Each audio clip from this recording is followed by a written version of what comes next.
Ghosts. Whether you live in Tokyo, London, Kathmandu, or New York, your culture has them. Your ancestors feared them. Your stories are built around them.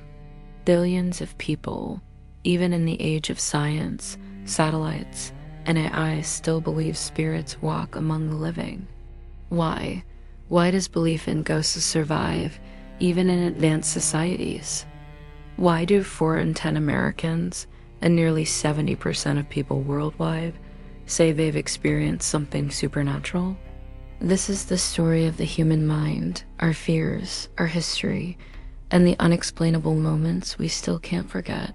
Humans are hardwired for survival, and one survival instinct changed everything: agency detection.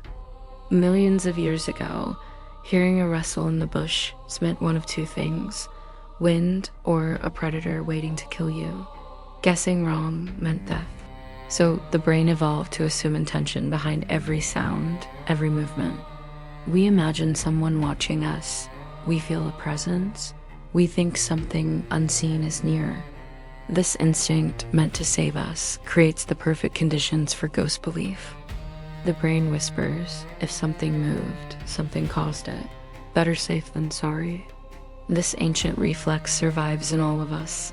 The human mind is allergic to unanswered questions. When someone dies suddenly, violently, or unfairly, our brains cannot process the silence. So across history, culture has created stories to fill that void. The lingering dead, spirits with unfinished business, souls searching for justice, loved ones visiting at night. Ghosts fill the gap where logic collapses. They are explanations, comfort, fear, and meaning in a world that often feels random. One of the strongest scientific theories for ghost sightings is linked to grief. Studies on bereavement hallucinations show that 30 to 60% of people see, hear, or sense a loved one after they die. These aren't delusions. They are part of the healing process. A widow hears her husband's footsteps. A mother smells her son's favorite perfume. A child sees a parent sitting at the edge of the bed. The brain recreates lost connections to protect us from the shock of absence. To the grieving, these visits feel absolutely real. Ghosts aren't universal, but ghost types are. Every culture has its own design. In Japan, you find pale women with long black hair. In Nepal and India, spirits return during certain festivals.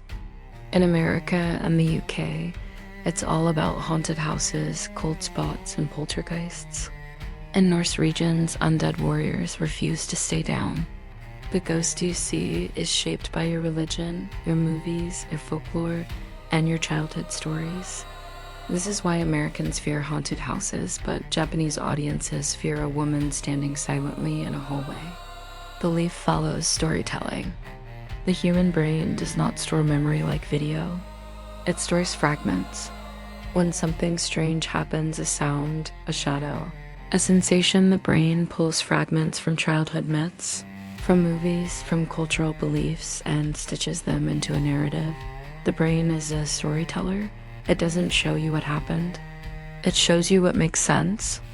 Ghosts often fill the gaps where our sensory information is incomplete. Most ghost sightings happen at night. Why? At night, our vision weakens, sounds sharpen, imagination increases, and fear rises.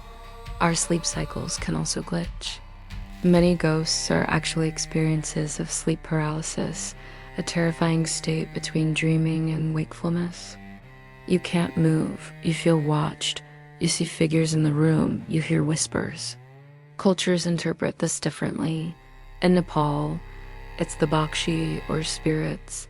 In Europe, the night hag. In the US, shadow people. The experience is the same.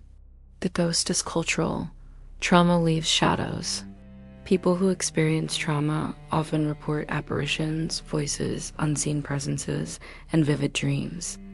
The brain under stress tries to process fear and sometimes creates symbolic figures to explain emotions we can't articulate. It's no surprise that ghosts often appear where human suffering was highest: prisons, battlefields, disaster zones, and old houses with violent histories. Trauma leaves a psychological memory, and people interpret that as a haunting. We think of ghost belief as ancient, but modern media shaped it more than we realize. Victorian ghost photos used double exposure to make the supernatural look scientific. Ghost hunters on TV turned random electrical noise from EMF meters into evidence. Night vision cameras made dust look like floating orbs. And now, TikTok and YouTube spread short, viral clips of ghost sightings globally. Technology didn't erase ghost belief, it amplified it. But despite all these explanations, psychology, evolution, culture, memory, sleep, trauma, there remain cases that defy logic.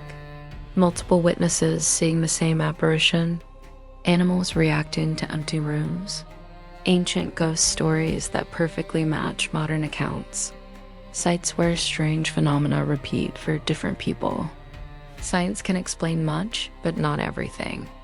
And humans are deeply uncomfortable with mysteries that challenge our sense of reality. At its core, belief in ghosts is a belief in continuity, memory, justice, and connection. It's belief in unfinished stories and life after death. Ghosts allow us to imagine wrongs being righted, loved ones still near, the past not fully gone, and death not being the end.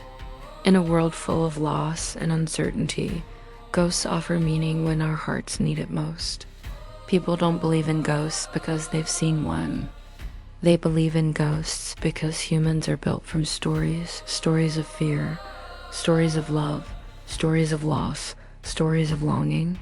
Ghosts are reflections of us, the living, the hurting, the remembering. And in that sense, ghosts are not just real. They are inevitable.